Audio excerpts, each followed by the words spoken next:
Impact and Piglet were teammates on SK Telecom when they won the Season 3 World Championship. Piglet is there! Senpai's in trouble! Impact is somehow still running around the line! This could be a 20-minute game for SK Telecom. They will be the Season 3 World Champions!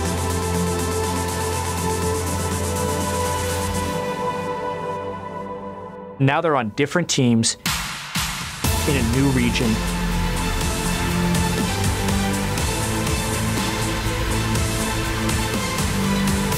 And there's the Impact 3-man Morgul. The Impact goes in huge. Piglet goes for Bunny Fufu. Piglet finally gets the kill. The bindings are just on point from Impact.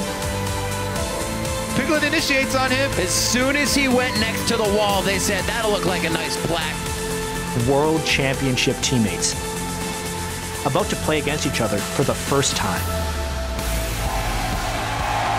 Welcome, ladies and gentlemen, to Day 2 of our Week 7 coverage from the North American League Championship Series Spring Split.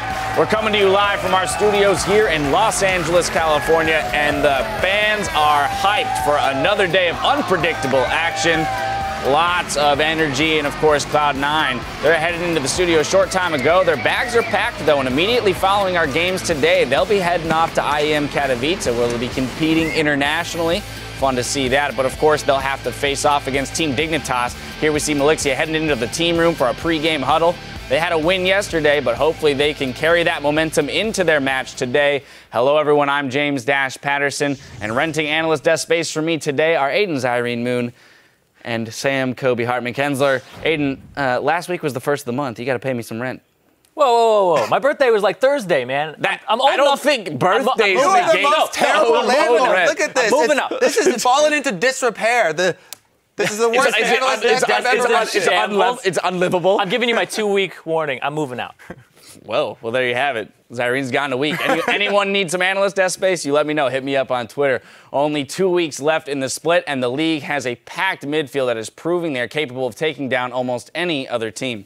Yeah, and these three teams that are tied, Team 8, Team Liquid, and Team Impulse, we've seen a lot of inconsistency in personal play from individual players, but we really were expecting a lot of this from these teams for different reasons. Team 8, they're a fresh challenger team coming into the LCS. They were looking to learn from playing in the LCS. Team Liquid, they've had all these multiple roster swaps, switching their AD carry in and out, so of course they're going to have inconsistencies. And then Team Impulse, they didn't even have the same guys all on the same continent when the LCS started. They had to wait till week 2 of the LCS to even play together as a 5-man squad. Yeah, these middle-of-the-pack teams, though, since the start of the split, have shown vast improvement through all three of them. The second half of the split, Team 8 is 4-0, and then Team Impulse and Liquid are 3-1.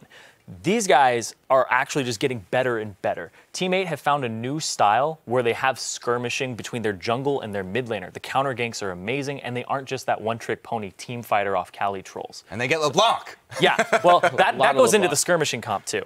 Then TIP, impact on team fighters, is the best thing that's happened to them. Xiao Wei going back to farm carries is really working out. And big shout out to Rush, because this guy came in with no lane swap experience. This is his first 2 months ever experiencing lane swaps, and he crushed Cloud9 yesterday.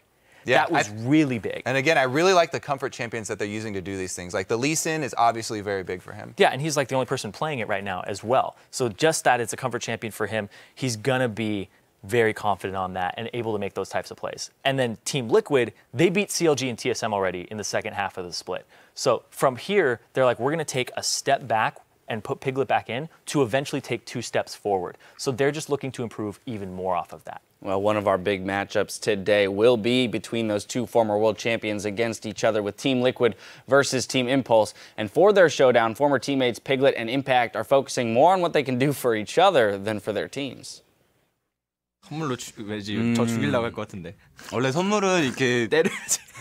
우선 선물은 이제 생일 선물을 주고 우선 승은 제가 가져가야죠. 생일 선물로 이제 줬으니까 얘도 저한테 이제 보답을 해야 될 거 아니에요. 그러니까 나한테 승을 주면 되니까 운영이는. 보답은 텔레포트. 베인을 해서 라인섭을 해서 죽일 거예요. Well, you can see those guys are looking forward to it just as much as we are. Yeah, I want a lane swapped out. Let me see those two guys go head to head. They gave up the strats. That'd be great. A solo lane Vayne against whatever Impact's playing in the top lane. Well, there have already been a ton of huge moments this week, but only a few are worthy of the hashtag LCS Big Play. So let's take a look at a few of them that you've called out. Up first from Gravity versus CLG, at Rock the Casbot says, Afromoo, the ultimate bro. Here's your number 3. They can go 1-3-1 split push really easily. Oh, Yeah, he's a bit ahead of Monster, 3 levels, and a lot. Yep, he's dosed. Afromoo gets the assist. What a nice guy. See, they wait to get Afromoo the assist with the shield on his lantern. That was a broman right there. That was nice of him.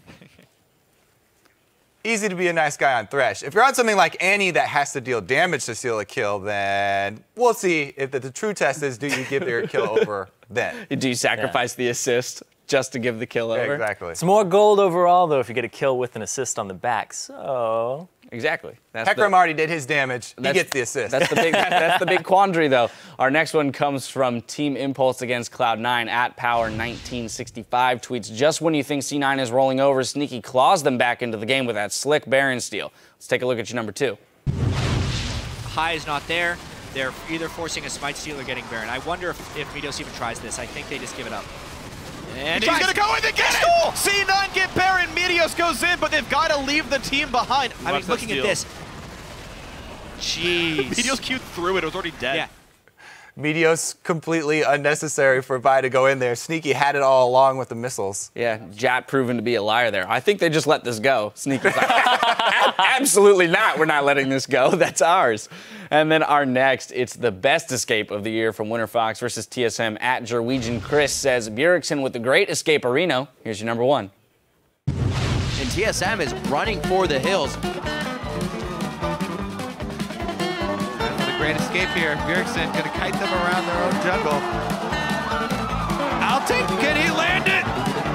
It's up, it's up. There you go! Oh, he hit it, the solar flare! Oh, it missed him! How did he get away? He dodged it again! Bjergsen running for his life! And Bjergsen with the amazing chase gets out alive! The sped up crowd really, it reminds me of like one of those old timey movies where they don't have any talking and they're just like, but the best part there, Altec, I felt like he was trying to style a little bit too much on his first game as support, queuing the minion, and then the second one, he lands Zenith Blade and just walks away to let a carry take the kill. he tried to be a nice guy. He tried to be a nice guy like Afromoo. Nice guys don't get anywhere. Nice guys get nowhere. Wow, okay, there you go. Kobe's life philosophies for you. Keep sharing your favorite highlights from today's matches on Twitter. We're at LOL Esports and use the hashtag LCS Big Plays. But now we're going to take a look at the standings, and if the split were to end today, this is how the teams would shake out. In first place, once again, is Team Solo Mid. 1 game back, it's Counterlogic Gaming in second, and Cloud9 are sitting in third. Team 8 and Team Impulse have pulled themselves into a tie for fourth with Team Liquid, and rounding out the standings, we have Gravity in 7th, Team Dignitas and Winter Fox tied for 8th place, and Coast is in last. Now up first on the Rift today, though, Cloud9 versus Team Dignitas. After that, Team Solo Mid will look for some Week 1 revenge against Team 8, and then it's our marquee match, Team Liquid versus Team Impulse. Now it's promising to be an exciting day on the Rift, so let's send it over to the guys on the desk